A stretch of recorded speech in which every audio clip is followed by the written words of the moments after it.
और अब बात लॉकर वाले घोटाले की, क्योंकि कानपुर की सेंट्रल बैंक के लॉकर से पिछले 22 दिनों में 80 लाख के गहने गायब हो गए।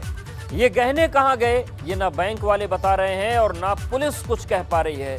और अब इसको लेकर सियासत गर्मा गई है, क्योंकि इसे लूट बताकर अखिलेश यादव ने मोर्चा खोल दिया।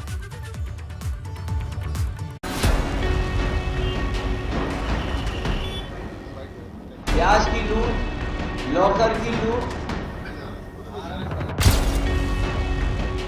बैंक में लॉकर से 80 लाख का सोना छूमंतर।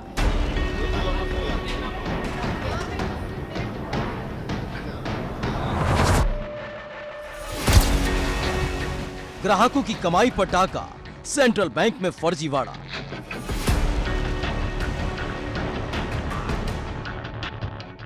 बचपन से सुना है कि अगर पैसा कहीं सुरक्षित है तो बैंकों में, लेकिन अगर बैंकों से पैसा गायब होने लगे और ग्राहकों की गाढ़ी कमाई पर डाका डालने लगे तो सवाल उठना लाजमी हो जाता है। क्योंकि कानपुर की जिस सेंट्रल बैंक को सेफ समझकर लोगों ने अपनी जीवन भर की कमाई जमा कराई थी, उस बैंक के लॉकर से पिछले 22 दिनों के भीतर 3 ग्राहकों के 80 लाख रुपए के गहने गायब हो गए।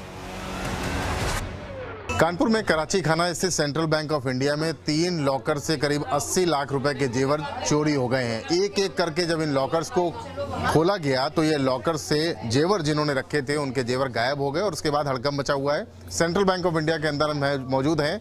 ये वो लोग हैं जिनके लॉकर्स हैं और जिनको ये चिंता है कि उनके लॉकर्स में रखे हुआ सामान सुरक्षित है अथवा नहीं है।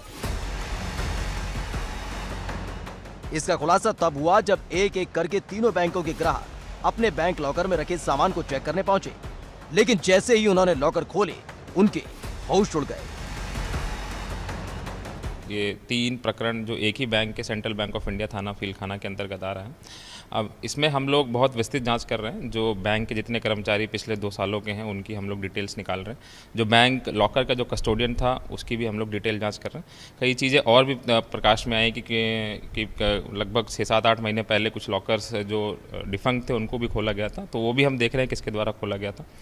और इसमें एक एसआईटी की हम लोगों ने गठन भी कर दिया है, जिसमें डिप्टी एसपी रैंक के अधिकारी हैं, उसका पर्यवेक्षण करेंगे। जो भी जितने भी बैंक के इस प्रकरण आएंगे उसमें हम लोग बढ़िया फॉरेंसिक के साथ मिलकर इसकी विवेचना करेंगे और जो भी चीज़ें निकल के आएंगे, जो दोषी होंगे, जो सारी चीज़ें वो आपको अवगत भी कराएंगे। हमारे साहब ने बताया है कि आरएम साहब और एफजीएम साहब दोनों लोग सिक्योरिटी ऑफिसर उनको लेके आ रहे हैं और बैठने के बाद वो अभी आप लोगों से भी रूबरू होंगे और डिसीजन जो करेंगे। यहाँ पर जो लोग यहाँ पे लॉकर्स दिखाने की अगर वो मांग कर रहे हैं तो कैसे हाँ, लोग दिखाएंगे? अगर वो सभी लोग तैयार होते हैं कि हम लाकर अपना ऑपरेट करेंगे तो हम लोग उनको लाकर ऑपरेट कराएंगे।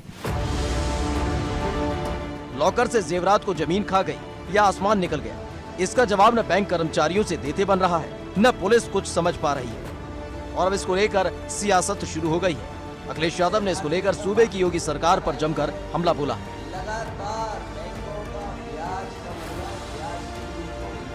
कानपुर में जो लॉकर्स हैं जो सबसे ज्यादा सुरक्षित होती हैं उनकी लूट हो गई। ब्याज की लूट, लॉकर की लूट। हम तो अपील करेंगे जनता से, जिन जिन के लॉकर हैं कम से कम अपने लॉकर चेक कर लें। इस भरोसे में न बैठें कि लॉकर से चोरी नहीं हो सकती। सेंट्रल बैंक ऑफ इंडिया के 3 ग्राहकों के साथ जो फर्जीवाड़ा हुआ, उसके बाद से सभी ग्राहकों में हड़कंप मचा हुआ है। पुलिस जांच की बात कह रही है, लेकिन बैंक के अधिकारी कुछ भी सही बताने को तैयार नहीं। खोलने के चक्कर में आए थे देखने के लिए क्या है लॉकर में, जो पेपर में निकल रहा है। 2 बार 3 लोगों के लॉकर खोले जा चुके हैं और उसमें लोगों के सामान जो भी रखा था वो सब गायब हो गया है। तो इन्होंने ब्रोकन करने के लिए कहा कि मैं ब्रोकन करवाता हूं, वो आज तक ब्रोकन नहीं हो पाया। मेरे साथ में जो सज्जन थे उनके साथ भी यही पोजीशन थी। उनका लॉकर कल जब ब्रोकन किया गया तो वो खाली मिला। को पेपर में पता चला, न्यूज़ आई है कि लॉकर से माल गायब हो रहा है, तो मम्मी भी है, तो हम लोग अपना लॉकर चेक करने आए हैं।